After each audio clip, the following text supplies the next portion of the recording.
I'm glad I came. Hmm. All righty. Copy that. This is going to Are be you ready? yeah, we're ready. I'm in. All righty. Welcome, welcome, welcome. Hello, everyone. Welcome to Sorting Soup, Sunday edition, our new book club. We have started The Culting of America. We are so happy that you're here. Currently we are live streaming, so if you do not want your faces on the live stream, please do turn off your video. But we would like to see you, so anyway, welcome again. We're so happy that you're here. Hello, my name is Cecilia. I will be co-facilitating today with my friend Beth M. and my other friend Laura. I don't have a slide for that today, but I do have slides for the other stuff. And let me show you. Where'd they go? Oh dear.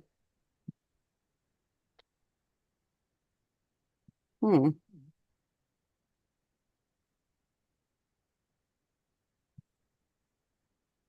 where'd my slides go?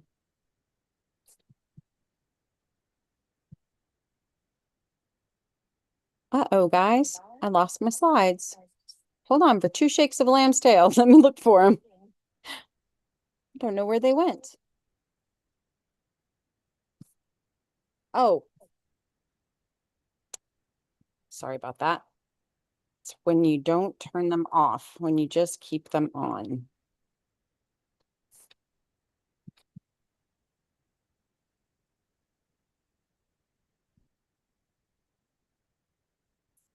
Sorry.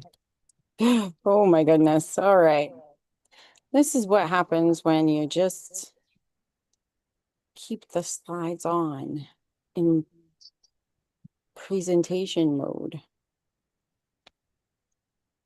No worries. Here we go. Got it. Got it. All right. The Culting of America. Welcome. So today we're going to be going through chapter 1 and 2. And even if you didn't read it, even if you don't have it, I hope that you are here. Hi. And we'll be going through it and discussing it anyway. Uh, and guys, and the first couple of chapters, they're interesting. She talks about charismatic leadership, um, and the skinny white woman, sacred assumption, and worldview shift. And that's what we're going to be talking about today. Chapter 1 discusses Hitler and Churchill, the essence of charisma, the road to deification. And we're going to start there. Charismatic leadership. So, what makes a leader feel larger than life? I would ask what y'all think about that. What makes you what makes a leader to you feel like a leader is larger than life? We have so many leaders in our, in our world nowadays, especially online, especially I like to think back, and this is kind of insane to me. I'd like to think back to the evangelical pastors, okay? Some of the evangelical pastors who seemed larger than life. They seemed big because sometimes, I mean, they had thousands of people around them. And so they just seemed big, huge, or even um WWE wrestlers, larger than life, big, huge, huge charisma, large. The Rock has this charisma that is larger than life, right? I don't think of him as a cultic personality, but he has this charisma that is huge. Um, other, I don't know. Can anybody else think of other what makes a leader feel larger than life? I think of their Hmm. passion. Um, and go ahead, Constance. Feel free to unmute yourself. I think you can mute yourself, can't you? I had Yeah. to ask her. When they don't doubt themselves ever, um, when they just assume, that whatever they do is going to be wonderful or the right thing to do. Um, Interestingly, Ben Rhodes on CNN or MS Now this morning was talking about how that's a failing of Democrats because we've had the best policies, especially, he was talking Oh especially no. in foreign affairs, and yet we don't kind of have a swagger about them. We don't own them, and then Republicans come along who don't have good policies, but they do have that swagger, and therefore people believe them over Democrats. And he pointed out how right the Democratic policies have been over the years, and how wrong Republicans are, and yet they sort of get the credit for speaking more loudly and more confidently about the wrong ideas that they have. I want to say, here's a quote that to Max Weber, or Weber, he wrote that charisma was a word applied to a certain quality of an individual personality by virtue of which he is considered extraordinary and treated as endowed with supernatural, superhuman, or at least specifically exceptional powers or qualities. These are such as or not accessible to the ordinary person, but are regarded as of divine origin or exemplary. That seems, and she says here, notice all that religious sounding language. Now, Uh-huh. I at first thought of a pastor, but because I thought of how many thousands of people followed them. And that's just what I like. But I also thought of The Rock because he has all of that charisma, because he has all of that just, I don't know what it is, the suave fit, I don't know. Je I ne don't know. sais quoi. Je ne sais Well, quoi. Yeah, yeah. But Kindness. Judith, you what go ahead. Right. Am I unmuted? Yes, I am. Yes, you are. Okay. Yeah, the first person who came to mind when I looked at your chart was Obama, actually. And it's a Yeah. positive version of charisma. But when he spoke so eloquently and put out his vision for things, and some of his speeches while he was president too, that is a person larger than life to me. I don't fall for, just loud mouths, bloviating, like Trump does. That doesn't seem larger than life. It almost seems smaller than what I think a human being should be. But Obama was a positive. Yeah, he was larger than life for me for that reason, and also just his quality of confidence. And he was confident because he knew he was intelligent and could do this. So the confidence, whether good or bad, I mean, in his case, good, but just confidence is something that um, attracts people and makes people think that this confident person must know what he's talking about because he's just so sure of it. And that could be true and it could not be true. But that's also, they say, in relationships, confidence is like the sexiest thing that you can encounter. That's one of the qualities that makes a person have sex appeal, the confidence factor. Just that you're sure of yourself, you're comfortable in your own skin, and that's really important. So that's, anyway, that the first person who came to mind when I looked at your chart was Obama, really.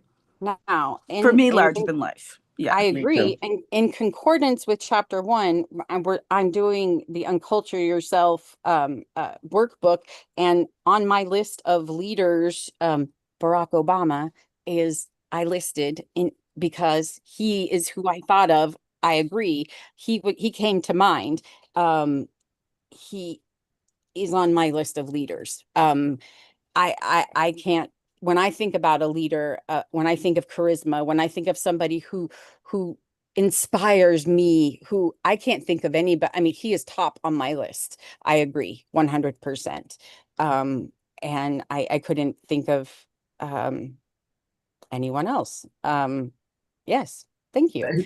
Could I raise the question though? I love Obama too, and my happiest 8 years in my recent life were when he was president. Um, but he did not inspire a cult the way Trump does. No. He inspired confidence. He inspired, and this Ben Rhodes, I will quote once again, he said that Reagan was a good example of someone who did not have, he maybe had one or two good foreign policy experiences, but he was wrong so many times, Well, and yet he inspired confidence. And Ben Rhodes said that Obama showed that because he was so intelligent, he revealed the struggle of coming to decisions, and so maybe for some people that very human and intellectual honesty of showing the struggle of coming to conclusions was not the making of a cult per se, the way Trump does. He's full of wrong decisions, and yet he has this sort of swagger to him, which I find totally repulsive. It's the swagger of a psychopath to me, but it seems to attract and appeal to. You're jumping the line because the next question, and I don't want to jump Crystal, because the next question is, when does confidence become manipulation? And I think that is your question, is when do we get that? When does that hitch? But let's go to Crystal first, and then we'll hit your question. Go ahead, Crystal. I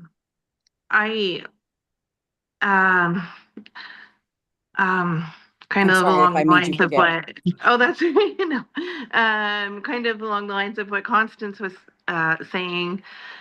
Trump, I don't know, I think he has almost like a false humbleness. People think he's so humble, and like they're fooled by his, like she said, he's got a real swagger. It's so ironic that people, think MAGA thinks he's humble and caring, because they're just so fooled by that.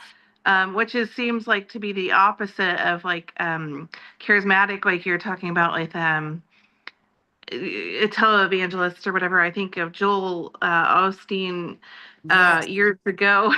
I was flipping through the channels, and I stopped on him for a minute, and I was like, what's this guy about? Because he was very charismatic and confident, but also seemed like humble. And he's like, yeah, people make fun of my smile, and then he like used that as a way to teeth be and tails, charming. baby. Yeah, he like, they made his teeth sparkle on cue, and it was like, I almost, stopped to listen to what he was saying, and could have, it's easy to see how people fall into, this trap of just some pretty words and a pretty face or whatever. So, but which we know Trump doesn't have, but No. he uses the other skills for not. I agree. Yeah. Thank you. He was one that I was thinking of. Definitely. Judith, yes, ma'am. Yeah, another thought about Obama. He actually made jokes about it, about people's high expectations of him. People had wonderful visions of what his first 100 days would be. And I think it was at the Washington Press Corps dinner or something like that. He made a joke, about coming from the planet Jor-El, you know, because people were calling him Superman and everything. Or no, his father was Jor-El, I guess. Anyway, you know, he made a joke about being identified with Superman, that people had all these expectations, but he really was genuinely humble in his approach to it, you know, that not all this can be done, you know, we're going to do our best, but it can't all be done in 100 days. So I think that's, okay. Okay, it kind of worked against it becoming a cult with Obama. And on the flip side, Yes. when does confidence become manipulation? When do we see confidence become manipulation, like in a 47 situation? Because I think that's what we see in the situation with, because I don't think it's true confidence that he has. I don't think he has real confidence. I think he utilizes his false confidence to manipulate people. And then moving on to the next question, what stories make followers excuse harm? We can use both of those questions, answer both of those questions if you can. Judith, if you'd like to I don't. I lost your thing. I have to get back to the other view of this. That's okay. I'll put your hand down. You can put your hand back up if okay, you yeah, like. I'll put my hand. Okay. All right, Bruce, you're up next. Can unmute yourself. I asked them to. I'm asking them to unmute. Okay. Oh, okay. Never mind. I think. Go ahead. I did. I'm fine. Good evening. Good evening. Good evening. Okay. Let's see. I liked Obama. In fact, I even was a poll watcher for him and helped out in his office a little bit, although I did clerical work and I did phone bank for him a little bit. But my political inspiration came from JFK, because that's when I was a kid.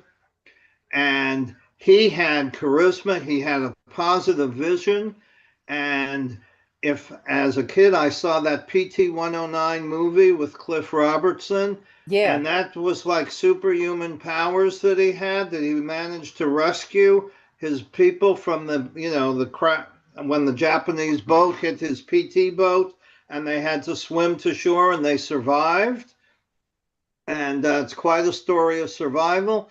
So that's another quality of charisma. And he had a very positive vision. He started things like the Peace Corps and his speech to Berlin and so many things about his presidency. I thought with his vision, and really he's someone who, you know, people looked up to. And then the way he was assassinated, my goodness, you know, that really elevated him as well, because of the horror of the assassination of a very well liked president. So he goes down to me as tops in charisma, although Obama, I will say, came in a close second. I think that's awesome. And I would say one other quick question here though. She asks a question: if someone meets our definition of a good leader, we don't spend a lot of time examining the darker sides of the very same qualities that got them there. And so, because there are some darker sides to the very same qualities, like these very same qualities that are good, that get them there. Now, I don't want to, again, we don't spend a lot of time looking at it. History's charismatic leaders, both good and evil, are two sides of the same coin, and they often share an alarming number of the same effective leadership traits.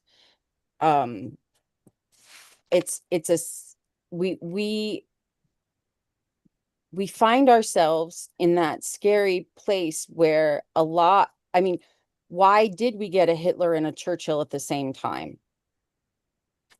Why did we get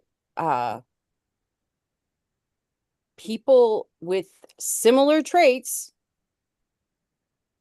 They just have a little bit of, they're just the slightest bit off, right? They just have a little bit of a different motivation. Constance, you're up. Well, to me, what makes a charismatic person is the ability to be self-effacing, which Obama was. Um, I don't know about Churchill. I think he had that. Um, and even John F. Kennedy was able to be self-effacing. Trump tries that, but it's so transparent that he's not really self-effacing, that he is actually saying something to boost, his attractiveness to people or his appeal to people. That it's phony. It's just completely phony. And so I'm wondering why some people like me, like the self-effacement, and can see it for when it's being used honestly and when it's not being used honestly. And some people can't. I would be, or look at it differently, let's say. And I We have just wonder why that is, and I'd be interested in other people's attitudes about that, or whether you agree with that assessment. That is a good question. And my next slide might have the answer, that we deify when we need a hero. We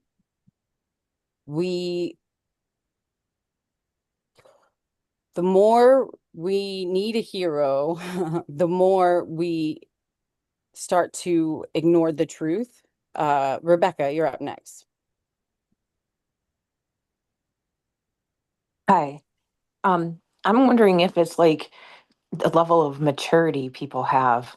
And so they look up to these people as like a parent figure almost, and needing to be rescued in a way. Mhm.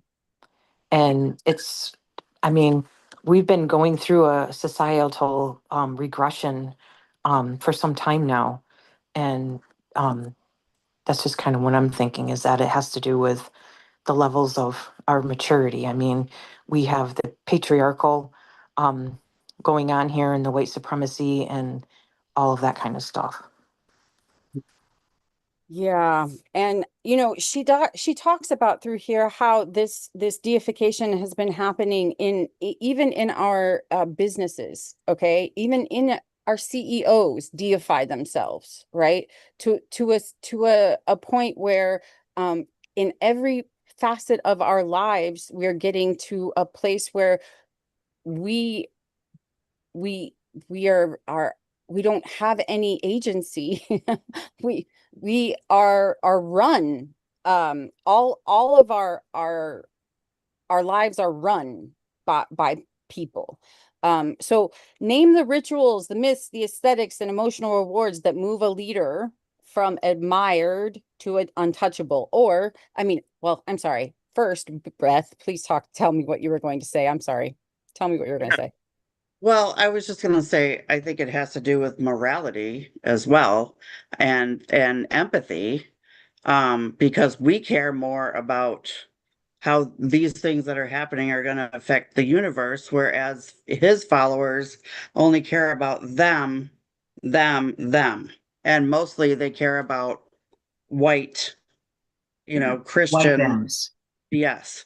But also I think that a lot of people that follow him or them, these leaders, um, I use the term loosely, have something missing in their life. Like Rebecca was saying, maybe you know, a patriarch type thing, or I didn't have this, and this guy. So what my sister said was, well, he says, like, he just says what's on his mind, and we like that he's so outspoken. But That's lovely. I'm glad. He has dementia. That's why he's outspoken. yeah, because he's insane. So, but I think the empathy and the morality and the that there is something missing in their lives that they have to just latch on. To that, to me, it's kind of like heroin. Like you know, not that I've done heroin, but you're like, hey, my life is shitty, so I'm going to do some heroin, or my life is shitty, but this guy's saying, he's going to do this and this and this for me. And if I gotta, give up my soul for a couple years, then I'm going to do it. Like, I don't know. I Does hear that what you're make saying. sense? Yeah, it does. Okay. So they are lacking and they are finding something Yes. to fill the hole. You say it much more in a tight little package. I'm just all over the place. That's okay. All right, Bruce, you're up next. Okay, Judith said it in the chat. For Hitler and for Churchill, times were tumultuous. In Germany, they lost World War I. Many of the people, especially the generals, did not think they should have settled, when they did, that they still had plenty to go. And they were very upset with the Treaty of Versailles, which really put Germany in a bad economic spot. Plus, then came the Depression. And the people needed somebody, a deity, to meet their needs. And Hitler was a good, as bad as we think of him, he was a good, speaker. He stirred up their emotions. He got into what they were thinking, what they needed. And, he didn't win that election, but he managed to convince the chancellor to appoint him, to his position. And he took it from there because people wanted him to lead and to fulfill their needs. Churchill, at that time, Britain was in desperate straits. Here they had suffered the terrible, he was actually before Dunkirk. But the fact of the matter is they were seeing Europe falling all over the place to the Nazis. And they needed somebody to lift them up. And Churchill had been very aggressive beforehand, as opposed to Chamberlain, whose appeasement was obviously not working. So he appealed to that British sense of needing to fight back and not to capitulate. And, he would said they'd fight from the shores. He had wonderful prose in his speeches, which, helped have people follow him. Then we look at Trump. Well, I don't know how many of you were on that movie the other night or have seen God and Country, but it was, that was Marilyn's watch party Friday night. And with the Christian nationalists, these people were feeling when Trump was coming to power, Trump was able to capture what they were feeling the need for, that the system had failed them, that the elites were running the country and they were left out and so forth. And he was able to appeal to their needs.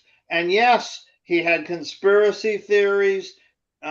He told them lies like crazy, which they wanted to hear. They didn't care about the truth. They wanted to hear what he had to say. Well, the same thing with Hitler with his propaganda. And those are things which I think have them stand out. Although with Trump, it certainly turns a lot of us off. Yeah, she talks about it in her book on page 25. When we are scared, when the world feels uncertain, and when there are no easy answers, we are more likely to look to whoever's most persuasive in convincing us that they have the solution to our problems. Yes, fear was a big part of it. Yeah, there's a reason the world produced both a Hitler and a Churchill at the same time, and that they were able to rally whole nations, their own and others around them. That is what she and I agree 100%. Exactly. You very convincingly and succinctly explained it. Thank you, Bruce. Kathy, you are up next. Go ahead. I was just thinking that his followers, I imagine a lot of them can't laugh at themselves. And if you think about it, Trump has no humility whatsoever. He is not self-aware. And I think a lot of that is so surface. And I think a lot of his followers are that way. I agree. That's it. Thank you.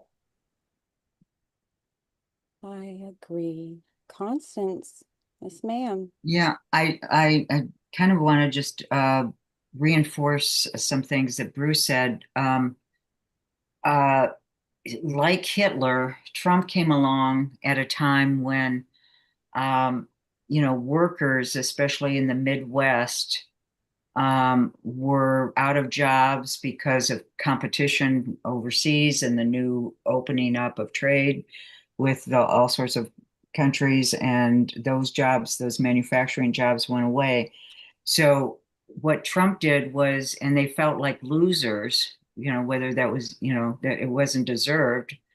And I think in many ways, this country failed that manufacturing base by just kind of shoving them into this new world without any sort of, help in any way, or a gradual transition to it and that sort of thing. But it would be easy to think, oh, I don't have a job.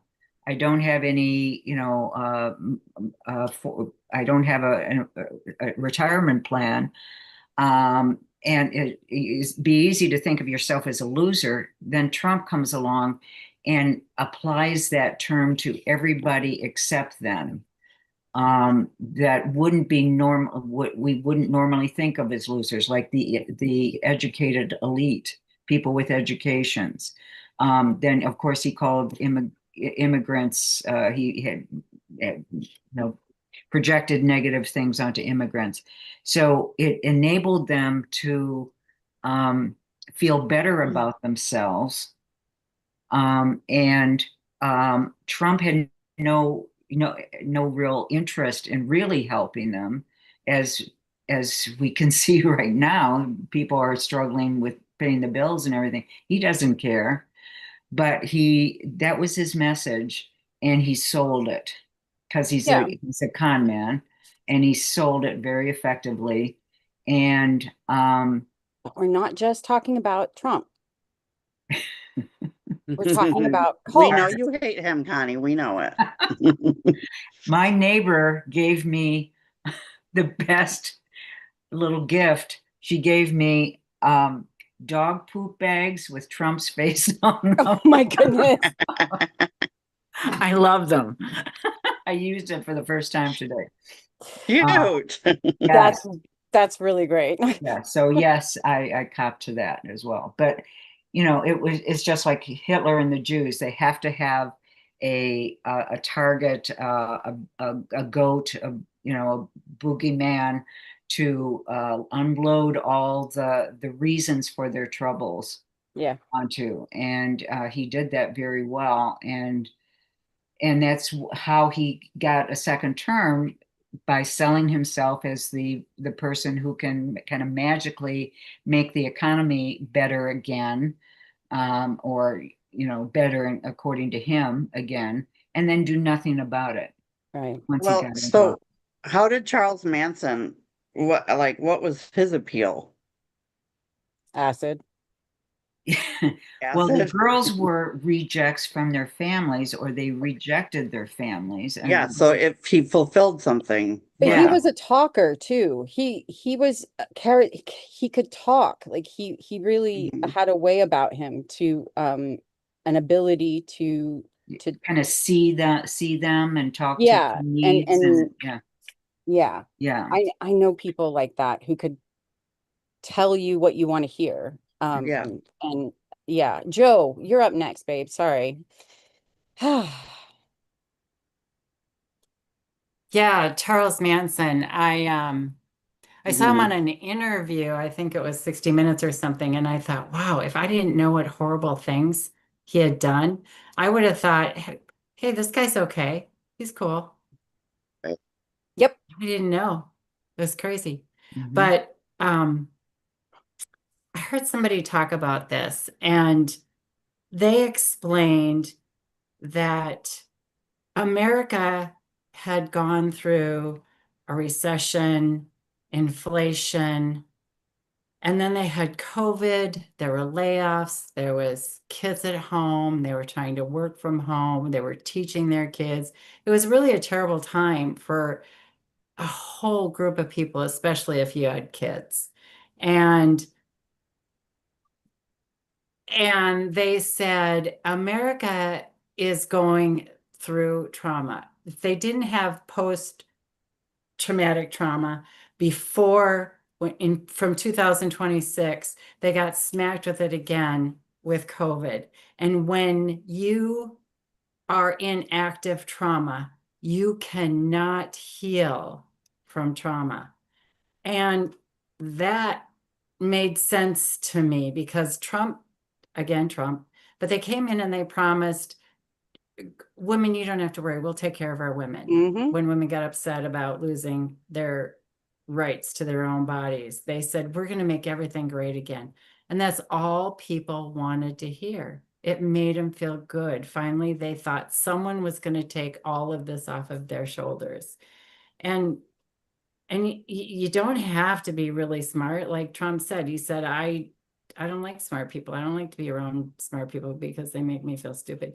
But the biggest aha moment, which is really off to the side, was as I was listening to this on Audible, I was like, oh my God, this bigger than life person is the person my daughter's divorcing, that he is that manipulative. He gets scammed easily. He's been scammed out of money a couple of times.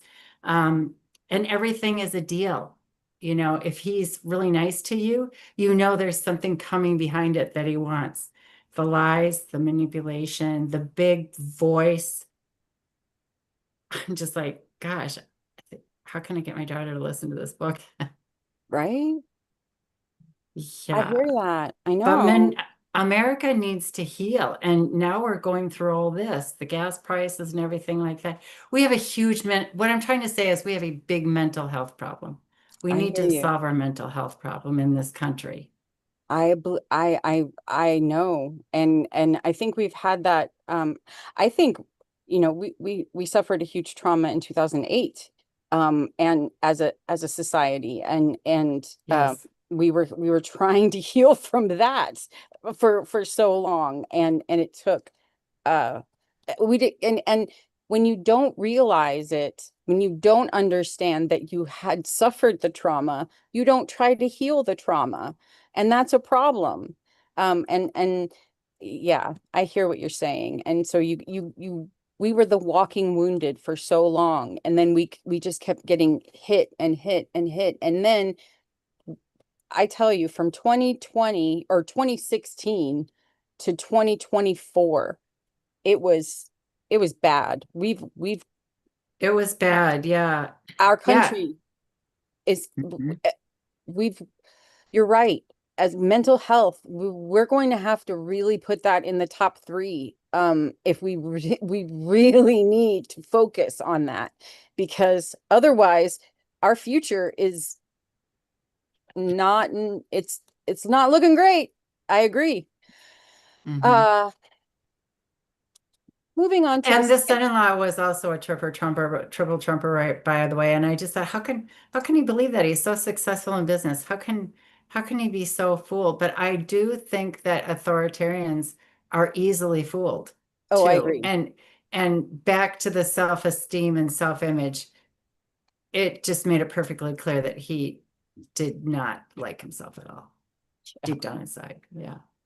Well, moving on to the second half of the first chapter, um, she has this separated into 2 parts. She talks about the central figure, which is the man, and then, of course, his skinny white woman. And his skinny white woman is always there because she has to make him palatable. Um, and of course, we see the skinny white woman. She's always there. And if you look, I mean, you see her in Ghislaine Maxwell. You see her in oh God, what was her name? With the Yeah. big eyelashes. sorry, what did you say? I said Melania. Oh yeah, Melania. She's his skinny white woman. You're Yeah. absolutely correct.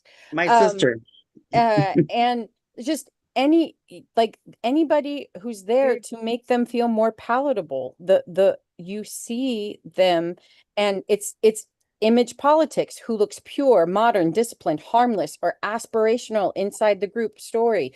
That's the person that will make them palatable. Who softens the leader, recruits newcomers, and absorbs the emotional fallout. And then what beauty, race, or gender norms quietly become proof of legitimacy. Now, which kinds of bodies are centered as symbols of innocence, belonging, and trust in political, religious, or organizational spaces that you know? This is a touchy question, right? Because the point of this right here is to get you to start thinking about your personal spaces and what kind of bodies are centered as symbols of innocence, belonging, and trust in those political, religious, and organizational spaces that you are in. Childlike. Joe, can you? This has been studied. They have to have big heads and small bodies like babies. Yeah. Children, childlike bodies. Yes, they have to have big heads, small. Which is really kind of effed up, you know? But this is where we get a lot a lot of the weirdness. I hate to say it. I don't know. This is where a lot of the culture is coming from lately, and I don't like it. But whatever. It's something that we have to work on. It's something that we have to fight. And anyway, the job of the skinny white woman, one of her many jobs, is to whitewash the sins of the leader to both the members and out into society. Her power comes from the white supremacist and the patriarchal and Christian concept of the pure, chaste white woman.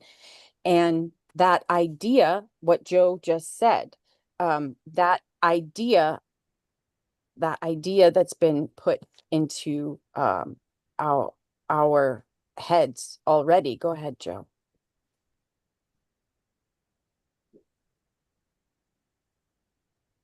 Did I ask you to unmute? Uh-oh, unmute. That was an accident. I'm not raising my hand. Thank you for calling on me. Okay. Go ahead, Constance. Just to continue on with the look of the symbols of innocence, belonging, and trust, you know, the women do play a big part in Trump's imaging. And Melania has become blonde more recently, if you've seen. And many, if not most, of the women in Trump's orbit seem to be blonde. And they have the blonde, long hair parted in the middle or on the side. They also have big lips, which are, you know, typical of a baby, you know, big kind of, you know, puffy lips. And that's by design, of course. So, you know, now, and in contrast, I think of Michelle Obama, who is very tall, sometimes long hair, but not always, and did not, you know, she had a mind of her own, and that was so appealing to so many. It's why she remains, you know, the most revered woman in this country, even today and around the world, because she's intelligent as well as very pretty. So, but Trump's women, they're smart, but they're like marketing smart. You know, they know how to work a deal with the Turkestan or something, you know. They know how to write up those papers that are going to make money for the dad, for her father. But they don't, you know, they don't have that kind of breadth of understanding of the world that I think the women like Jill Biden, I would put in the smart category, and understands the world from a lot of different, you know, angles and aspects. But I don't see their women seem very cold and calculating, and I don't see it like, you know, our contrast to those as to those women as that way. They're, in fact, they're intelligent. They can speak to a lot, you know, and about a lot of different subjects very intelligently, and in a humane way. And their women cannot. I would definitely say that there's a lot more cosmetic surgery on that side of the, at least in my experience.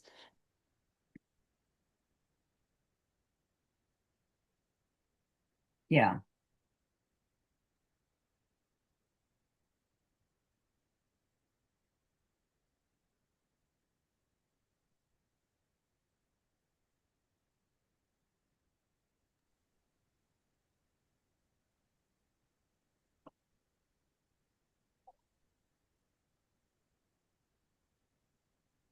Cecilia, you're on mute. Sorry about that. I couldn't get to my audio. Go ahead, Rebecca. We didn't hear what you said. I know. Hello? Hi, go ahead. Okay. I just was kind of going on with what the other person was saying. Women are basically objects in the MAGA thing. And the patriarchal, we're like ornaments on the tree. And yes, we're supposed to be very childlike. You know, we have to be shaved and the blonde hair. I'm dark though. I do have the big lips, but that's natural. You know, and it's just, it's very creepy. It's like women aren't allowed to age. Men can have gray hair. They can go out in public in sweatpants and whatever, but women aren't allowed that. We're supposed to all be, um, I don't know, prim and proper all the time. It's just, you know, the porn culture type of thing. Yep. That's just kind of where I'm at with it. And I just be myself. I hear that, and it's quite not fair. And thank you, Rebecca. I appreciate you. All right. Bruce, you're up next.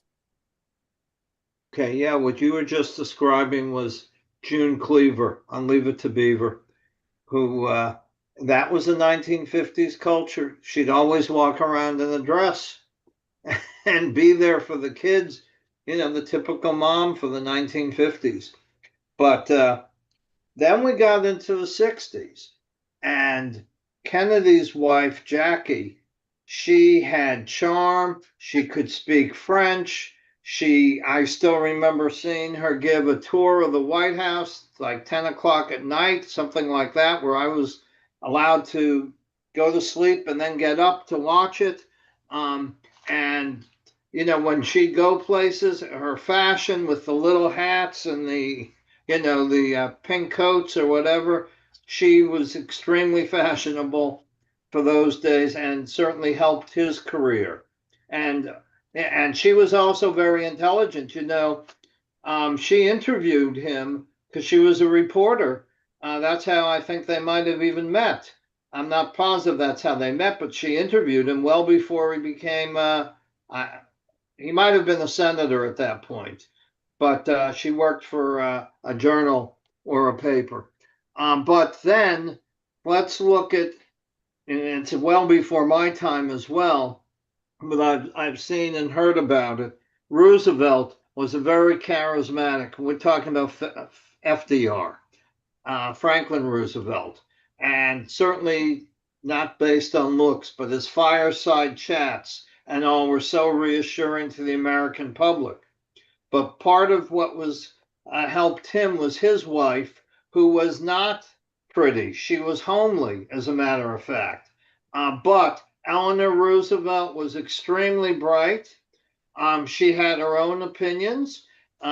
She sometimes could influence him, but sometimes couldn't. For instance, the Spirit of St. Louis, when it arrived in the United States, when Cuba wouldn't let those Jewish refugees in, she wanted him to let them in. And because he was a politician and was afraid of losing votes in the South, he said no. And unfortunately, they went back to Europe. Um, but she had lots of influence on him and had her own, following, and was very influential. Even though wasn't certainly based on looks. And the Ken Burns series on the Roosevelts really spelled that out. Yeah. Yeah. I do want to just say that on page 50, I'm going to just read this part right here, that the cult of white supremacy and patriarchy, which we've all been indoctrinated under to some extent, has taught us that it's the job of good women to be quiet, skinny, and a light shade of beige, and to not be or say anything that stands out, that draws attention to ourselves, that makes us in any way unique. And I identified with that so much. I grew up being taught to be quiet, to be smaller than myself, to not be, to not say too much, to because I've always been told that I'm too much, that I'm too much, that okay, I'm sorry. Anyway, Robert, you're next, please. Hey, good afternoon to everyone. I just want to I feel like it's a teachable moment. I'm a Marxist, and anyway, there's this concept of white nationism and black nationism that's going around, and I just want to. In 1920, there was a scientific definition of a nation was introduced. And a nation is a historically constituted, stable community of people formed on the basis of a common language, territory, economic life, and psychological makeup, manifested in a common culture. It is possible to conceive of people possessing a common, quote, national character, unquote, who nevertheless cannot be said to constitute a single nation if they are economically disunited, inhabit different territories, speak different languages, and so forth. Such, for instance, are the Russian, Galatian, American, Georgian, and Caucasian or Highland Jews, who, in our opinion, do not constitute a single nation. Anyway, I just wanted to get that in. Thank you. Thank you, Robert. And I do want you to know that we are mostly on your side. We are mostly, I would say, democratic socialists here. It's just harder to recognize, I think, on a yeah. Constance, I'll be with Bernie Sanders tomorrow at 4:00. That's awesome. See, now I'm a little jealous. Constance, you're up next. Yeah, I think what Robert said was informative in terms of common values and so on. And then in putting that together with the role of the women in the cult,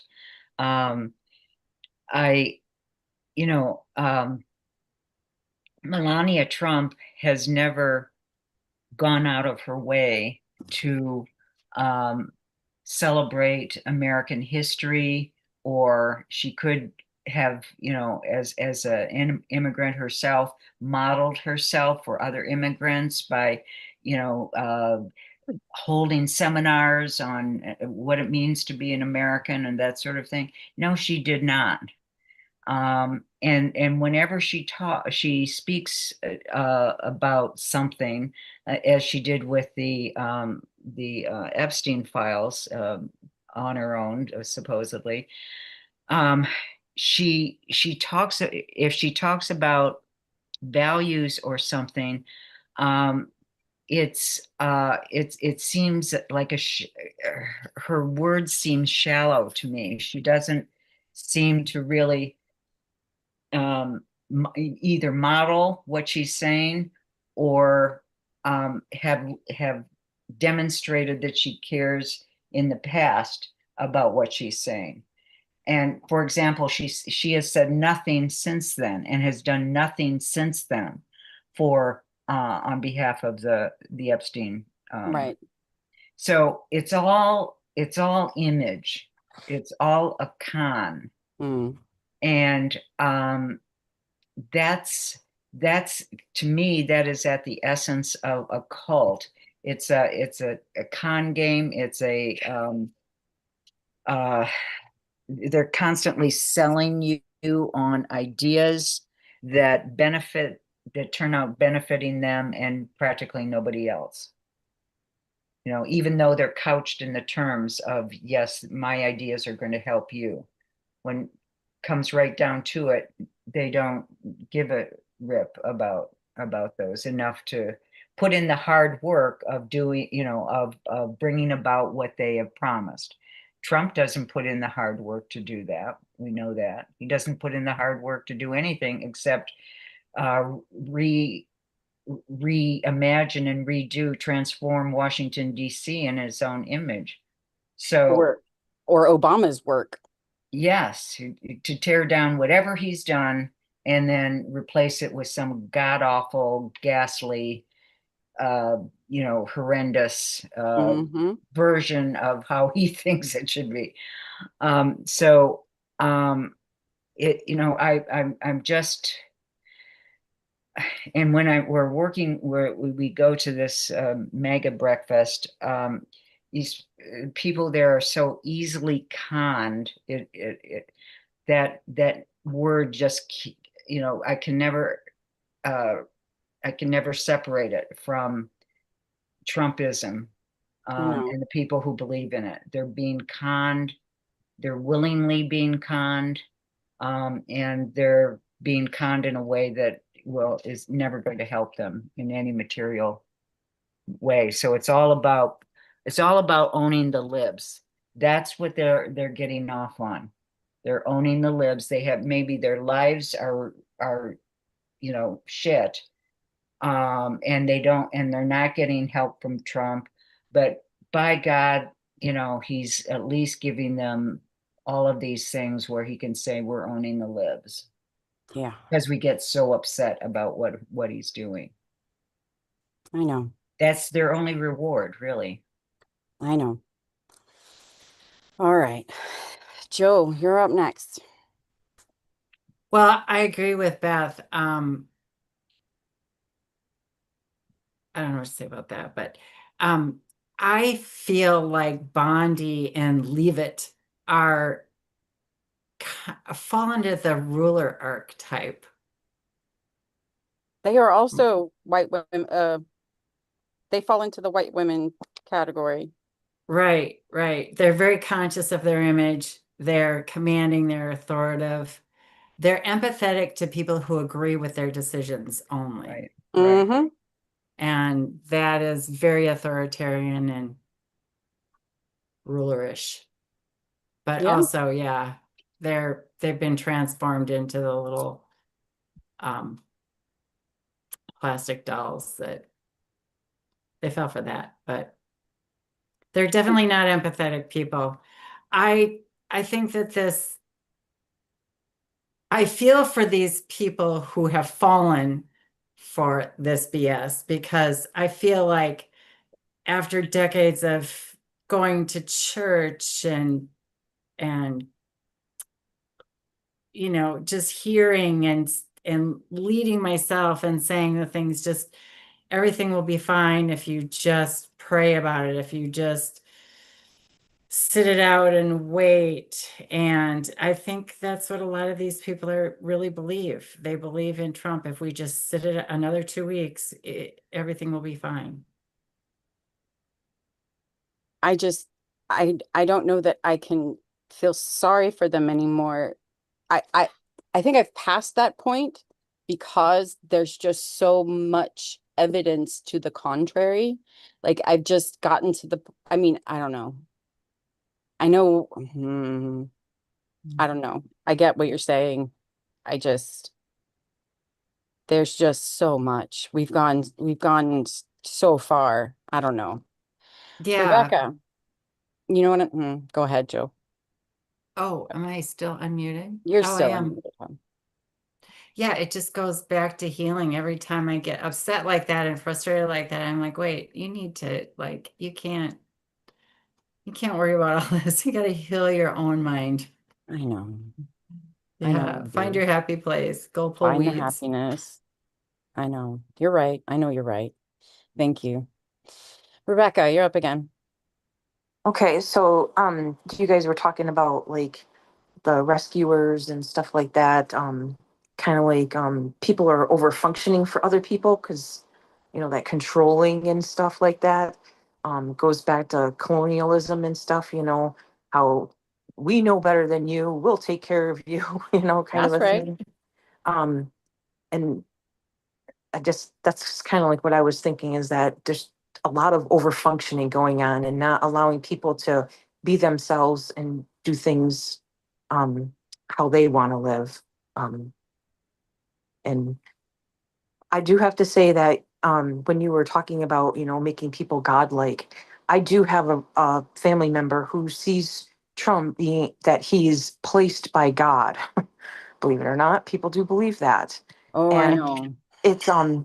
it's really hard to, have a conversation with them because they are a family member, um, and knowing that that's what they believe. And it's like, but Trump is doing harm to other people. Well, sometimes people have to get hurt. And it's like, really, you really feel like people need to die because Trump's placed there and someday you're going to go up to heaven and the earth is going to burn anyway. I mean, this is what these people believe, some of them. Um, and then you just have MAGA, which is where I live in a very rural, very conservative, white Christian, uh, I don't know, area. And they just think that everybody's just supposed to be white, you know? So you have that, and it's very frustrating. So I'm very thankful that you are doing this book club because I've been um wanting to do one, and I've been going around to different libraries to try and get the book in, and they just didn't have enough to do a book club. So this is great. Thank you. You're welcome, hon. No worries. And what then you were talking about is the next is chapter 2, the sacred assumption. Uh, what she calls the sacred assumption, what every cult comes down to. But we're saving lives. But they're what it all comes down to. We are doing this because the ends justify the means. This is our reason. Their sacred assumption. We are the rescuers. We are the chosen ones. And we're doing this because of our sacred assumption. But we'll get to that in just a minute. Crystal, you're up next. I'm sorry, I need to unmute you. And I just came across something fascinating the other day that was about it. It explained a lot of there's certain phrases that they'll use in psychology, like cults and such. Were certain terms they studied that there's certain terms that if they keep repeating these same phrases or buzzwords, they'll just their brain will just shut down, so they don't have to think at all. So no thoughts or anything you say is not going to get through in that time because it's like a cue for their brain just to like flatline, shut down. Just like an excuse for them to I chose this guy and I don't have to think because everything they say is right. They think for me, like a one and done thought process. And how it's like one of the terms I think they said was fake news, and like God's plan. It's God's plan. How can we know what God's plan is? And Because but words like that, fake news and God's plan, those types of words allow your brain to, okay, so fake news allows your brain to say, okay, well, the news is not real. So my brain is going to shut that avenue down. And God's plan, okay, well, that means that I don't have to worry about any of that because all of that is God's plan. So I can shut all of that worry down. So you're exactly right. Like all of that stuff just shuts down little avenues in your brain of worry. And that goes on to this quote from page 56. Radicalization doesn't happen in a single dramatic moment. It happens over time, one small rationalization at a time. They do it slowly over time. And y'all, it doesn't take much. Like it's little by little, especially when we're living in times like these, when people don't have money, we're strapped and we're living, paycheck to paycheck, and some people less than that and whatnot. But thank you, Crystal. I appreciate you.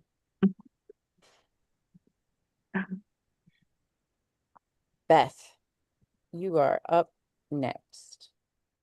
I'm sorry. I didn't have to unmute. Yeah. So I think that they're all Stepford wives. That's their personality. There's no emotion. Nobody's happy. Nobody laughs. Nobody smiles. Nobody's mad. They get a little offended occasionally, but they mostly stay quiet and stoic.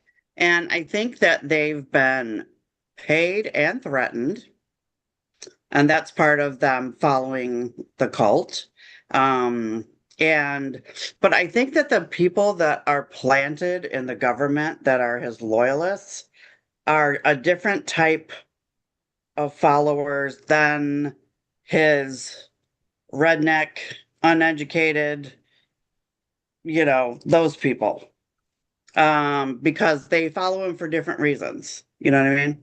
Like, I mean, it's all for money, but it's like his people like here in my area follow him because they think that if he cuts off all the immigrants, they're going to have more money in their pocket. Just like because the math ain't mathin', Right. so they but yeah, again, I just think the empathy is not there. And so when I was having lunch with my sisters, plural, um my blood sister just doesn't like to get in the conversation, so she just kind of trails away and just kind of turns her head and doesn't want to get involved. Like me and mom were talking about Obama earlier, and my sister got up and went to the bathroom. Oh, okay. I said, did you see that? Because we were talking about how great he was in this new museum. And when we come out to the picnic, we want to go see the museum. And I said, my friend Constance will probably let us stay with her mom if you want to, anyway, we'll talk about that later. But so and then, so my stepsister Patty, when I told her about Joanna, who is trans, who's my friend, who's running for state rep, she was like, "Oh, I just don't agree with that." And all that, changing your kid's sex just from such a young age at the home. And I said, you know what? And I said, they are 1% of the population. And I said, where did you get your news from that says that they did that? And she's like, well, Fox. And I said, Patty, I said, you have to open up a little bit. I said, let me give you some sources that show real facts. And I said, and we can have a conversation. I said, because Joanna's a great person, and it's not up to us to decide if we agree with her choice or not. And I'm sure it wasn't an easy choice, because who wants to make a choice that's going to make their life 1,000 effing times harder? Exactly. But so they just, and so I said, Patty, I said, I'm going to use this line on you, fake news girl. And she was like, yeah, I just don't know what's real anymore. Oh, And I said, stop listening to him and stop listening to them. Let's have a conversation. I can't. I just can't. I know. I hope one day they do have a real conversation with you, because that would And be that would be another helpful. thing I wanted to bring up was, remember the Kool-Aid guy? He had the people drink the Kool-Aid Jim and Jones. yeah. So what was the attraction with it? Like was he a big talker? Was he Actually, promising? he was pretty freaking amazing. Had he stopped everything in like 1956, he would have Yeah. been one of the he would have been known as a civil rights leader. He was probably one of the earliest civil rights pastors. He had a huge congregation of both black and white uh people, and that was the pull, was you didn't have to be, it didn't matter who you were, like it was all about love, it was all about the gospel, it was all about building a family.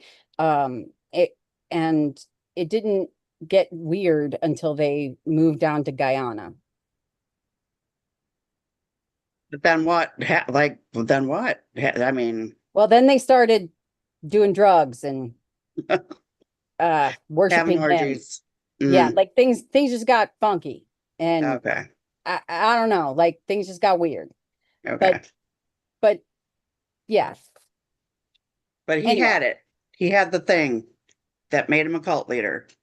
he had the thing that made him a cult leader for sure. And Yeah. it was more of he isolated them. He isolated them, and drugs got involved, and there was a lot of things that got involved. But yeah, it yeah. Mhm. She talked about it in this book, actually, and she mentioned that had everything stopped in the 50s, he would have been known as a great leader in civil rights. But Mm, no, that's not how that story ended. no. Uh, Robert, sir. Okay, I feel like Jonah and when he was supposed to preach to Nineveh. I don't know. I need about 90 seconds of your time. Which side are you on? Jesus said in Luke 16:16 that the law and the prophets were until John, talking about John the Baptist. Since John the Baptist, the kingdom of heaven is preached. Jesus also prayed that God's will be done on earth as it is in heaven. Yet many preachers today, unlike Dr. Martin Luther King Jr., are telling people to accept conditions as they are, ignore the world, and just keep coming to church and paying your tithes because Jesus will solve all the world's injustices when he returns. However, the Palestinian people need your help. Your tax dollars are paying to maintain the racist apartheid government of Israel. The U.S. government profits Israel with billions of dollars each year. Zionism is racism. The belief in a government of Jews, by Jews, and for only Jews is Zionism. Well over 2,000 years ago, there was a Jewish kingdom. But when Jesus was born, the Jews were no longer a nation state. Some wanted to return to the good old days, but Jesus said his kingdom was not of this world. He was a revolutionary and an internationalist because he was for all people, not just Jews. In 1948, Palestine was occupied by a well-armed group of Jews who killed and maimed to establish Israel, and that government continues to kill and displace the Palestinian people from their homeland. These Jews are not Christian and don't claim to be Christians, yet it's primarily the Christian community that supports them. Either you're part of the solution or you're part of the problem. Get involved. The people of Palestine and the freedom loving people around the world will not rest until Palestine is free. Thank you. Thank you, Robert. I appreciate that message. Constance, you are up next. Yeah, I was just reading to in Wiki about Jim Jones, and like many cult leaders, when he got fearful, became fearful that there were investigations done by the media, and there were beginning to be investigations by the government. Remember that one congressman and his staff Who went got down? shot. Yes. That's when, he felt he had to circle the wagons, and become more, became more controlling of everyone, and to the point ultimately where it led to, if you really believe in me, you've got to die with me, sort of thing. So he, when he felt that they were closing in on him, as many cult leaders do, and I think this is true of Trump right now, when they're closing in on him, they become like cornered rats.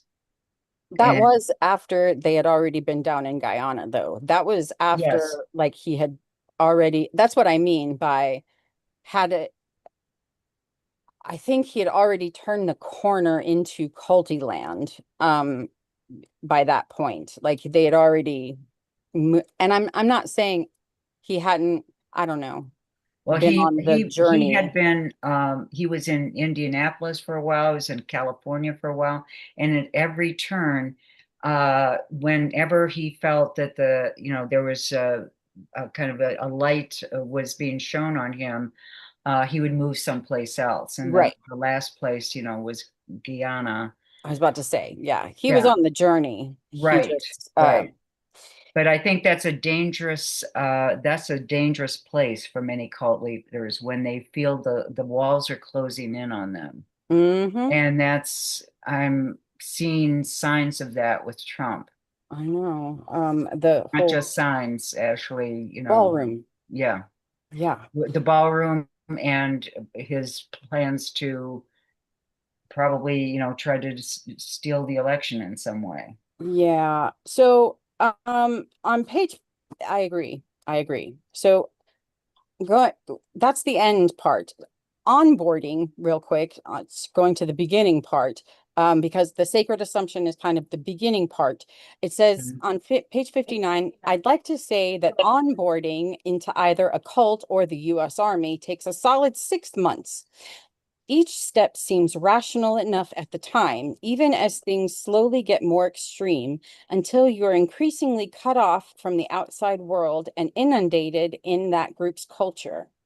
As Dr. Alexandra Stein reminds us in her book, Terror, Love, and Brainwashing, quote, the stereotype gets an important fact wrong. These people are not looking to submit to a malevolent authority figure or to join a cult or a totalist group. Nobody signs up with that goal in mind. End quote. Yeah. Beth. So January 6th was super culty. Yeah. I He agree. said the word and they were there. I agree. Yeah. That's all. The question is, will he do that again? I am thinking so. That's And why sorry, go ahead. that's why I'm protecting myself. Well, that's why we're all protecting ourselves. And Yeah. and Do it now before it's too late. exactly. This slide, the mission story, we are the rescuers, the emotional reward, meaning and innocence, hidden cost, dissent looks selfish. And the question, what harm gets renamed as duty? That is the culty question.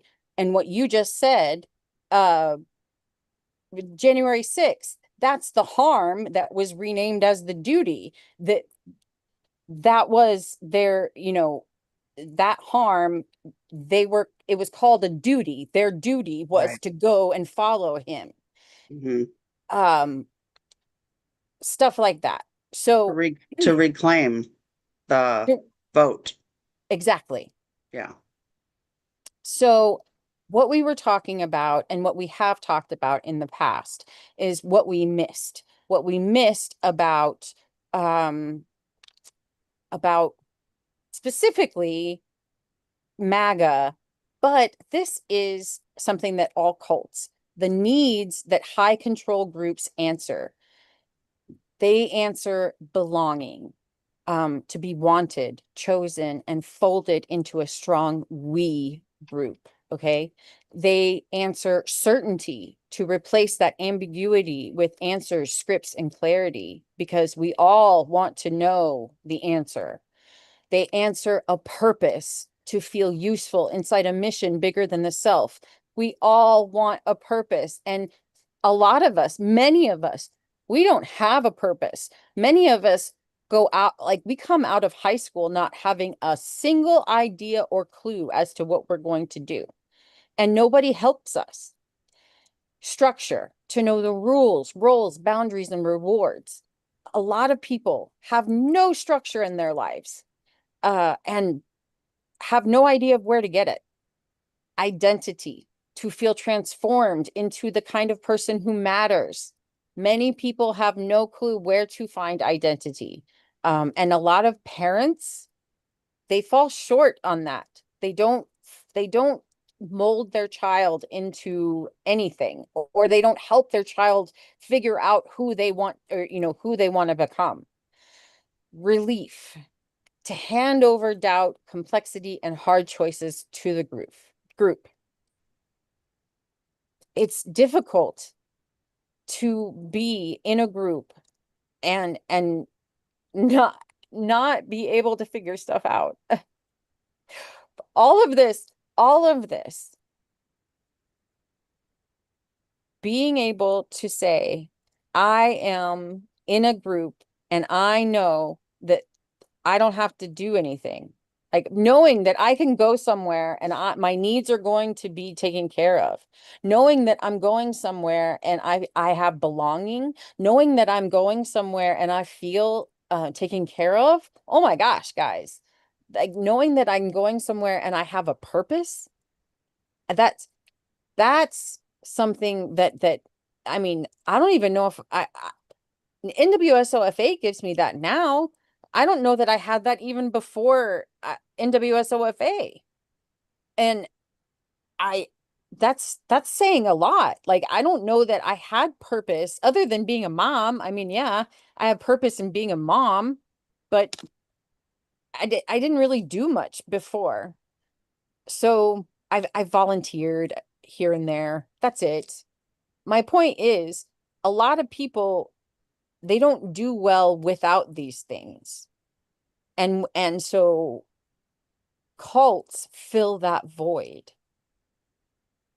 And the loudest of them right now is the orange guy, unfortunately. But anyway, moving on. How the new reality locks in. This is something I'd like y'all to really think about. Invitation, a story of hope, safety, or destiny draws you closer. Immersion, language, routine, praise, and urgency narrows that frame. Reframing, outside critique becomes ignorance, betrayal, or danger. And then fusion, the group story becomes your story, then your moral compass. So where have you seen this sequence in politics or workplace or churches or recovery spaces or friend spaces, fandoms, activist groups, without reducing it to a community or to a cult? Rebecca. I was just gonna say that this resembles a lot of like family cults and one-on-one cults. Where you have the enmeshment, where, say, for I'll just use myself as an example. So I meet somebody, I don't have a very good self-esteem. I don't know myself, or because I have a family cult. Came from a family cult. So then I meet somebody, and then I become like an extension of them in a way. And then I don't know. That's just kind of where I was going with it. No. I agree with you, but in this exercise, I don't want to reduce this to cults. Like I want us to think about this in places that aren't culty. Like, in fact, the one place that I thought of was a fandom of mine. It's a book fandom. It's the Coppermind, for Brandon Sanderson. It is it is a whole other world. Like literally, we have created an entirely other world, and it's because he creates whole other worlds so completely. He is so amazing at doing that.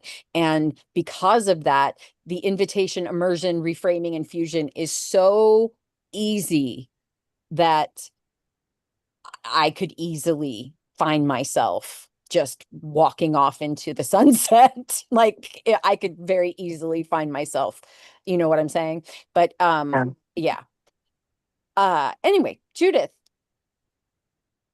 you're up next. Okay, there.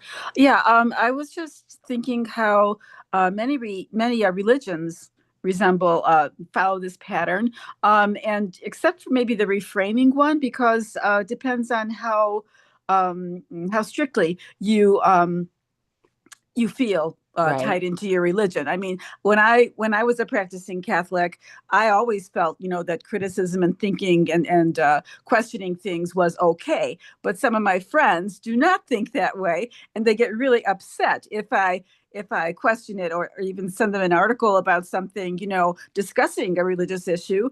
They get really upset because it should not be questioned. They don't want to do that.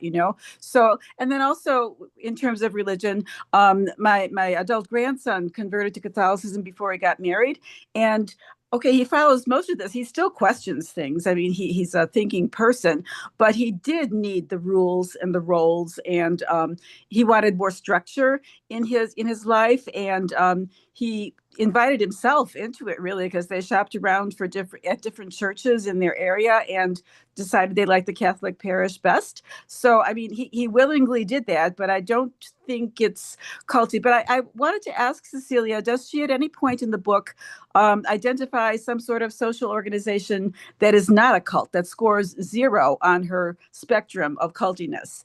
Are there any? I have not reached that point yet. Okay. I have not reached a point of a 0. No.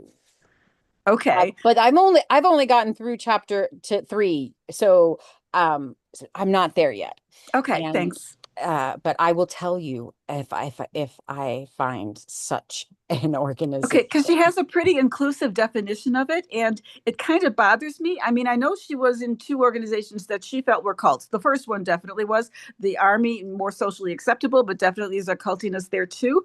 But I mean, she's applying this to all kinds of different organizations, and it seems like her definition is a little too broad. I get the idea of a spectrum, but I'm just wondering, are there any social organizations at all that are 0? I'm just wondering. Thank you.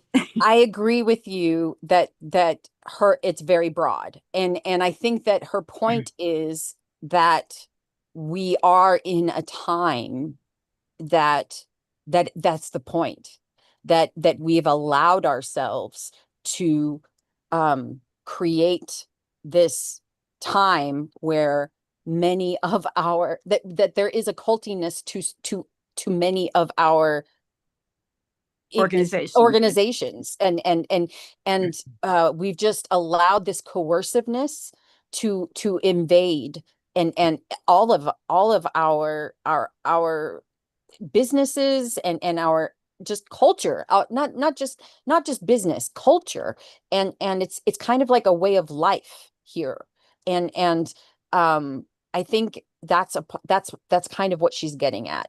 And maybe it's not, it's like a time, like a time in history, but I will definitely look for that 0. Definitely. Robert, Thanks. You're up next. Okay, I just want to give a little background. I'm a political scientist. Yes, sir. We know. Out of the University of New Mexico. Majored in political science, minored in economics. I also had enough psychology courses. I could have went for a minor in psychology, and in my background also I studied hypnosis too. But anyway, I say all that to say that when Ronald Reagan came into office, it was like a cult of personality that spread across this country. Idea is a material force, and nothing can stop an idea whose time has come, whether it's a good idea or a bad idea. And I mean, the Israeli government can prove that. But anyway, the Ronald Reagan came into office. I was married to an Anglo woman at the time, and she drank the Kool-Aid. I mean, that's the only way to look at it. And I had to divorce her. And but I don't know. People are all product of conditioning and conditioning, and we can explain every behavior of everybody if we study, and really get dialectical and historical materialists about it. Thank you. Thank you, Robert. I appreciate you. Yeah, I agree that, and it's terrifying, exactly what you just said, that an idea that's going to happen is going to happen. Like, whether that's why what we're doing, I mean, I we didn't want to say that it was inevitable, but it was inevitable. What we could have seen what was going to happen.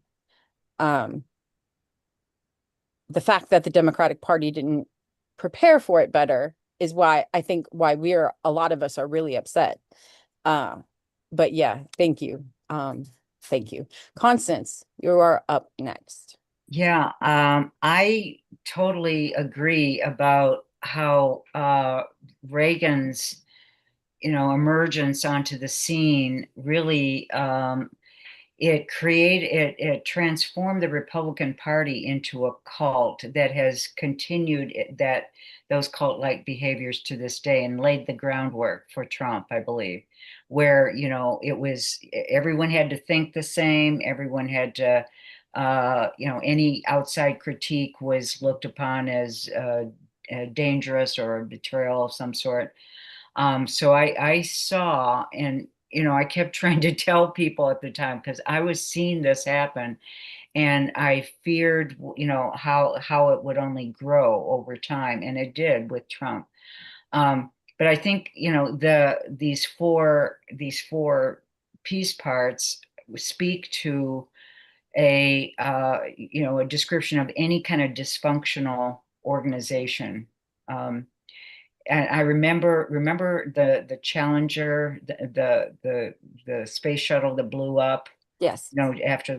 Just after it, getting off the launch pad. Scarred me as a child. Yes, and I remember reading something in the New York Times, my fave, not my fave, but I love it, but and how they did a masterful job of taking apart how this happened and how the people in NASA were so gung-ho about getting the Challenger off the ramp, and it was going to do all sorts of wonderful things for them. They saw it as a success story for them, and anybody who brought up a possible concern was looked upon as a naysayer, and should not be taken seriously. And it was just a series of those kinds of where the leader of the NASA group that was preparing for the launch, it was in command of the launch, was so focused on that group's success that they lost track of the need to protect people, on the shuttle itself.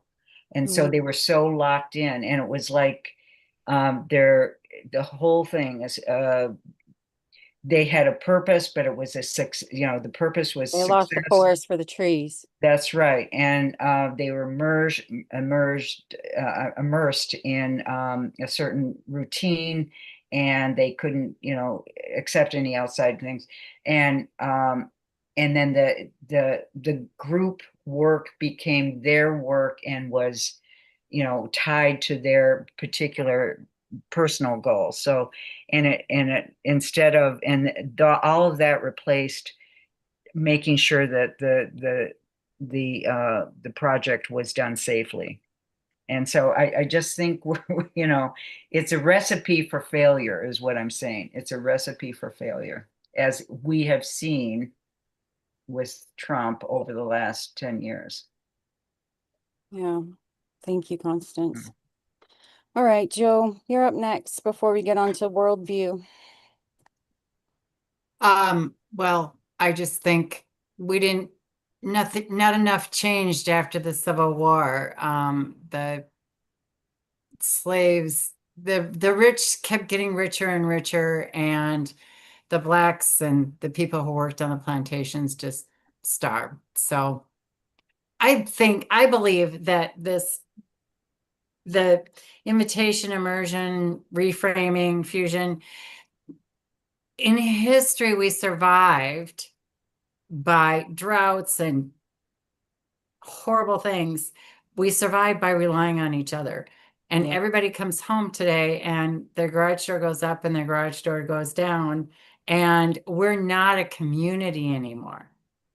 We're all fending for ourselves. And I think this is what people get out of the cults. This is what brings them to church. They feel like they're a part of something. I agree. I agree 100%. So how can we create, I feel like I feel this is my place. I feel very at home here. Thank you very much living in South Carolina. I really appreciate all of you people do. It helps me a lot, and I feel a part of a community because I'm a tiny blue dot in a huge red state. And thank you for that. But I think we need to recreate that. I think if we come together and if we can come together in our communities, we can change people that way. And you're right. And we have to start finding people that share our worldview.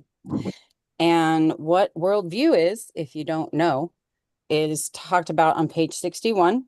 We all have a worldview, and that's part of being human. Worldview can be defined as a framework of beliefs, values, and assumptions through which a person interprets and makes sense of the world and their place in this world. It shapes how we see things, what we believe, and how we act. It helps us connect with other people who share similar perspectives, allowing us to cooperate on a large scale. In fact, creating and sticking to shared myths might have given Homo sapiens the evolutionary edge over other animals. That's how we survive, just as Joe said. Beth. I just have a good story. Please tell me your good story. So, I'm selling some stuff on Marketplace, and there was a lady from the next town over that came to get her antenna thing I was selling. And so I looked at her profile, and she had a picture of no kings. Ooh, So, guess what I did? you talk. I stuck some extra buttons for no kings and 1776 and all that stuff and pro this and pro that in her bag. And I said, when she came, I said, here you go. I said, we're one and the same. And she said, oh, I said, I saw your no kings on your profile. So here's some extra gifts. And she was like, thanks a lot. And so then she goes home and then she texts me back and she's like, it's so nice to know that there's others out there and we're making a difference. Yay. Aha. Finding community. Mm-hmm. And that's how we spread the word, just like that, by selling stuff on Marketplace. But yeah, and okay, so cult, and she goes on to say cult leaders, what they're trying to do, their big goal is getting you to set aside your personal worldview, even just for a little while, and take on theirs instead. Okay, so that's their goal. And so what makes a leader feel untouchable? And I mean, I think it's pretty easy to the immunity deals make leaders feel untouchable, I think. But other things, not getting in trouble or even loyalty, when you're loyal to them, or The adoration the adoration when they all are around the table saying, oh, mighty one, you are so wonderful. Right. Mm-hmm. So also, Bruce, hey. Go ahead. You also feel untouchable if the Supreme Court grants you immunity. Yeah. Yeah. I mean, that's a good part of what the problem is from that Justice Roberts decision of 2 years ago or 3 years ago, whatever it was. And he feels, plus having a Congress that you can bully, the Republicans in the Congress, he can bully, or he could sick the MAGAs on them and they can get death threats as well as fear of being primaried. That also makes him feel untouchable. But guess what? Right now, a couple of people are making him not feel so untouchable.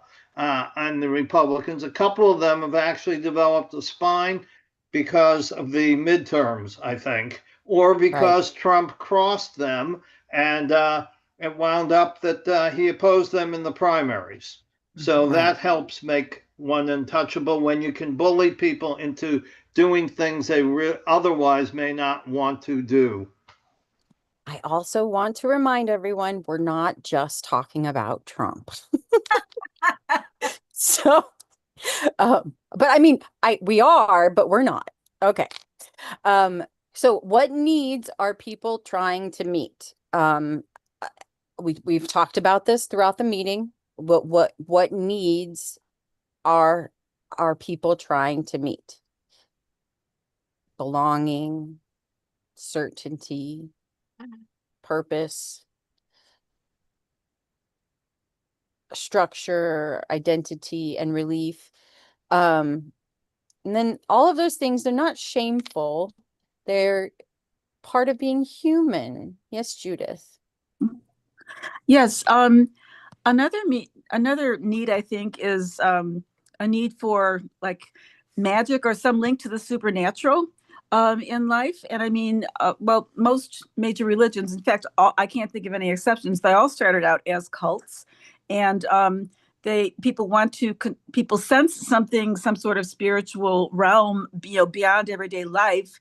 They want to connect to that, and they don't know quite how. And so when somebody comes up with a good idea of how, they follow that. So just among the other needs that you've listed there, I would add, a need for some connection to an invisible world.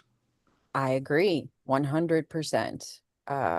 Especially when we have experienced miracles, or experienced the supernatural. There are times when that happens, and we need to explain it. Like, people need to explain it. Maria, you're up next. Please unmute.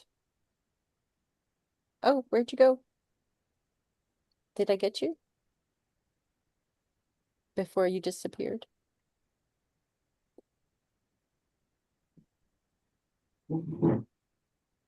Maria, did I get you before you disappeared?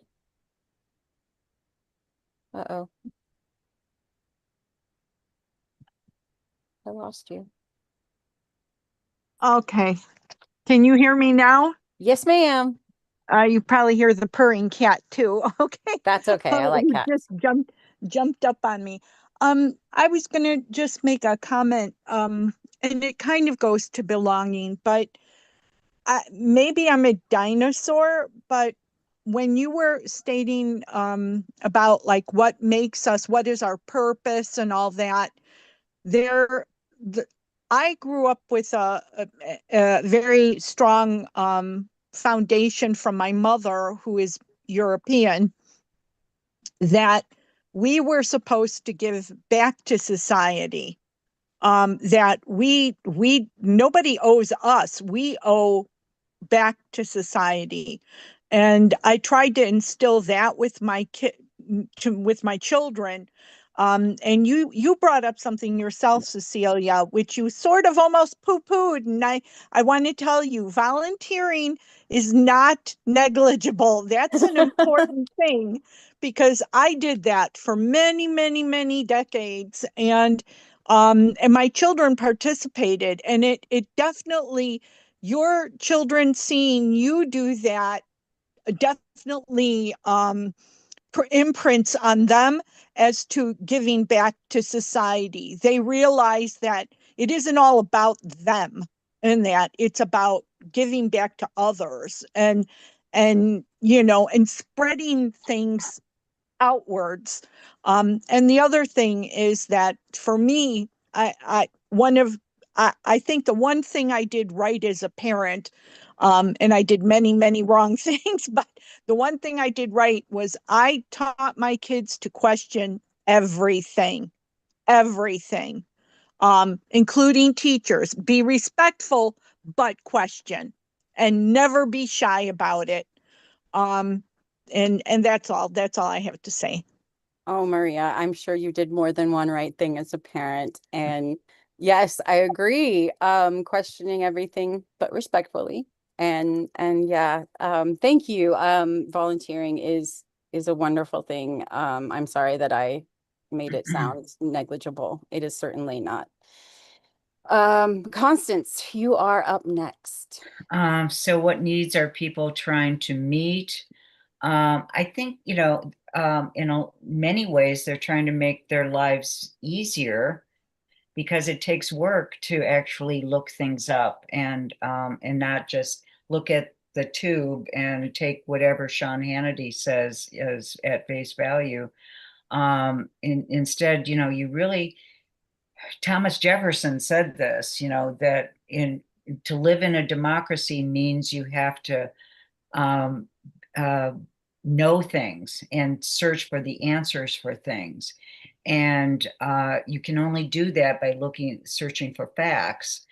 And I think, you know, my experience with a lot of MAGA types are that they have given over all of that to what, you know, whatever Trump says. They look at his Truth Social and they go to his you know, his propaganda network, Fox, and they don't have to do anything more than that, you know. And it's all there.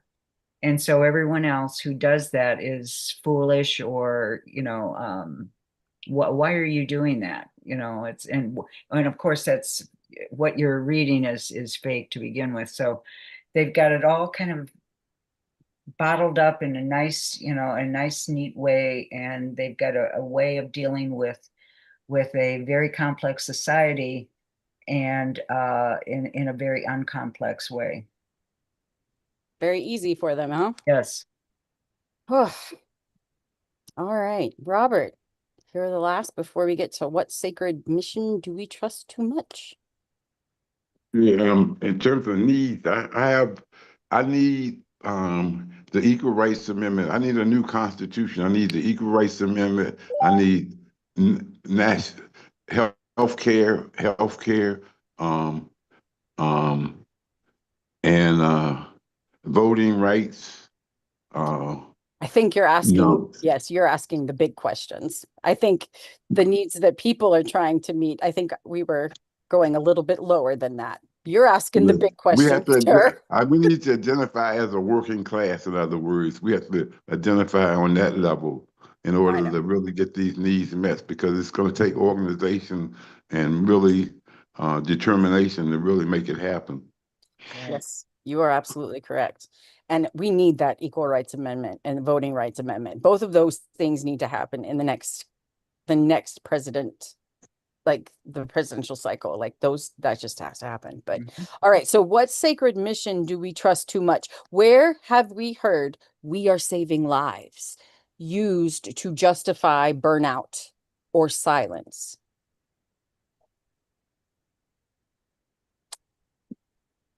I have heard it in military. We got to fight Iran, right? We got to get rid of Iran. Exactly. Yeah. Anti-abortion Oh, people. that's a good one. We're saving those babies. That's a good one. Oh, it's Constance. I was just going to say, Trump has said, well, you know, you're paying more for things, but, you know, you won't have a nuclear missile shooting at you from Iran. Right. You know, like that was what everyone was certain was going to happen momentarily. Right. Yeah. So he's you know, it's a false, he's offering false answers for, questions that are not necessary to. Agree. Bruce? Yeah, and he also says we got to get rid of all those undocumented, well, he calls them illegal aliens, because we got to save them from the 1 or 2 shootings that have occurred by them. Right. We're trying to save American lives by doing that. Yeah, right. That's BS. And the American lives that have been lost have been shot by ICE. That he doesn't care about. Right. And that is so true. And they won't even cooperate with the state to give them the information to go after the ICE agents, which I don't understand why that's not obstruction of justice, but I don't know whether or not it would constitute that or not. But I mean, since when have you heard of a federal government not giving the state information so they can prosecute or look into, investigate a case, including the evidence? Huh? Never heard of it before. Ever. But these are all good examples. And so if you think of any more, I haven't been able to look in the chat, so I'm sure that there are others. And here's the big question, y'all, and I don't know if we'll be able to come up with the answer, and maybe we'll have to be thinking about it this entire time we are reading this book. How do we build anti-cult culture? Shared leadership, transparent information, consent, dissent, and easy exit ramps. All of those things, I believe, are a part of it. But how do we build that anti-cult culture and make it accessible and easily understood? And I guess something people want to watch, read. I still have my hand up. I can give an example. Please do.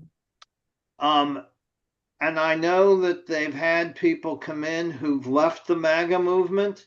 Yes. You listen to them and what enticed them to leave the movement. That would be a way to find out how they can leave the cult. Okay. I apologize. All right. Anyone else? Oh goodness, guys. I'm sorry. I got a boot this week. And so I walked a little bit too much on it, because I think I'm a superhero and everything. So my foot is really hurting. Larry, I saw you had your hand up and then you took it down. And I don't appreciate that. I am sorry. I apologize. I only had a color commentary. I appreciate color commentary from my life. Or from my family life. Please. My mother had a cousin who in the 60s was married with 3 kids, and his wife left him to go to Indiana to join the Jim Jones Church, and then later moved to California in the Jim Jones Church. But I don't know what happened, but luckily they decided not to go to French Guiana with him. So as far as I know, they're still alive, but I've never seen them again. The cousin made the news showing the picture of them with a packed up station wagon going to California or going to Indiana, but never heard any more about it. But that's what the point. The story I'm telling is pointless, other than it happens. She joined a cult, almost went too far. Oh my.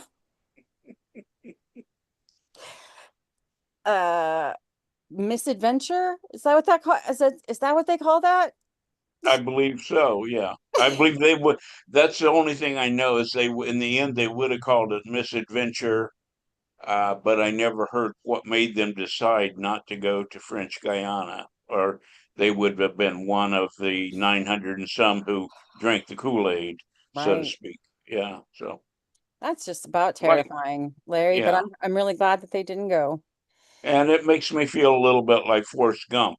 You know, I have a closely connected story, but it means nothing. But that's okay because you're in the Yeah. book. Constance. I'm sorry to be speaking so much, but I remember, yeah, I don't know if there are any Game of Thrones fans out there, but when its final episode, which was roundly panned, I think actually was speaking to us from 2019 about how to avoid all this murder and intrigue and betrayal and greed and wars. And the final episode had them had a group that used to be at war with each other sitting down and trying to figure out, okay, how do we achieve this outcome? And they had to come to a consensus, and it was difficult, but it was the antidote rather to what all of this murder and mayhem that had occurred previously that everybody watched and with great interest. But that was the right way to end it, I thought. And the critics panned it, and it didn't have the pizzazz of the earlier, and we missed this and we missed that. But to me, if we had paid attention to that, there were so many people watching that. If we paid attention and celebrated the ending, we might have learned a few things leading up to more Trump. Yeah, I know. I don't know if anybody remembers that last version. A little bit. The Yeah. program. A little. Yeah. I try to block it out. Right. Joe, you're up next. Well, you ask what we can do, and the NWSOFA, whatever SOFA, you SOFA people, go to MAGA meetings and have coffee with MAGA people. I mean, that's pretty remarkable. That's like a 10. Tuesday, every other Tuesday. Yeah. I don't know anybody Schomburg didn't say that's Pancake what we're House. doing. I really think that we have to build bridges, and I really believe that we have to get to know our neighbors. And I am marching as a straight white woman, and I am marching in the first gay pride march of my life. So I hope to make a lot of gay friends. And I'm helping every Black candidate and going door to door and canvassing for them. And I know that they really appreciate it. So we're going to be friends forever. And we need to cross the color barrier. That's what I think we need to do. I agree on both of those. Need to break the just stepping outside of our boundaries, and it's about community, making sure that we understand the community is bigger than than the color of our skin. It's I don't know. And age. Yeah, I'm celebrating that we dragged a 24-year-old to our Democratic meeting, and he is now third chair. Yay! Hey, that's awesome. All right. Thank you. Thank I you. do feel like I'm talking too much too. No, nobody's talking too much. You guys are fine. All right, Robert, you're up next. Okay, I'm into class, and I'm Black and I'm proud, and but we have to judge people by their words and their deeds, and I'm into Black power, and as we say in the All African People's Revolutionary Party (GC), Black visibility is not Black power, and like for instance, Clarence Thomas does not represent my community. And I'll leave it right there. Thank you. I understand that, and thank you. I don't. I think we know that. But thank you for letting us know. Yeah, guys, we have a lot going on and a lot to learn, I think, with everything here. And if everybody just would think about each other a little bit more, just think about each other a little bit more than ourselves, wouldn't that be something?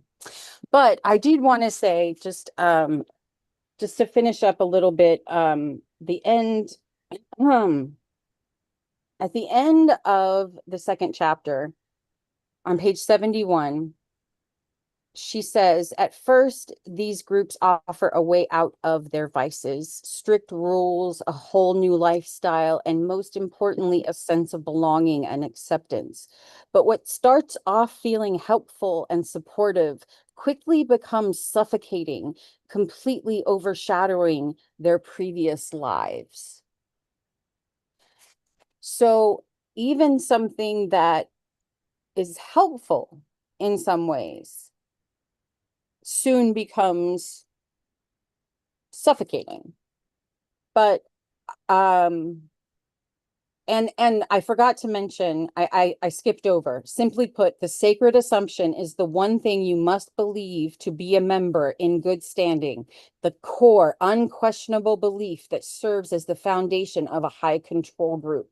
This assumption is presented as an absolute truth that justifies the group's actions and binds members through a shared worldview. It becomes the lens through which members see everything, and making them justify behaviors, rules, and practices they might otherwise question. I'm sorry, that was kind of important. I'm sorry that I missed that. Those are the biggies, and that's what we'll be talking about next week too. But next week we'll be going through the next two chapters, and if you don't have this workbook, guys, oh my goodness, I actually only got through the first section, but it is awesome. It really it just asks you questions like, have you ever followed someone, a boss, teacher, influencer, political figure, spiritual leader, who made big promises that felt almost magical? What did they promise? Did they deliver? Were there any red flags that you ignored? Just questions like that.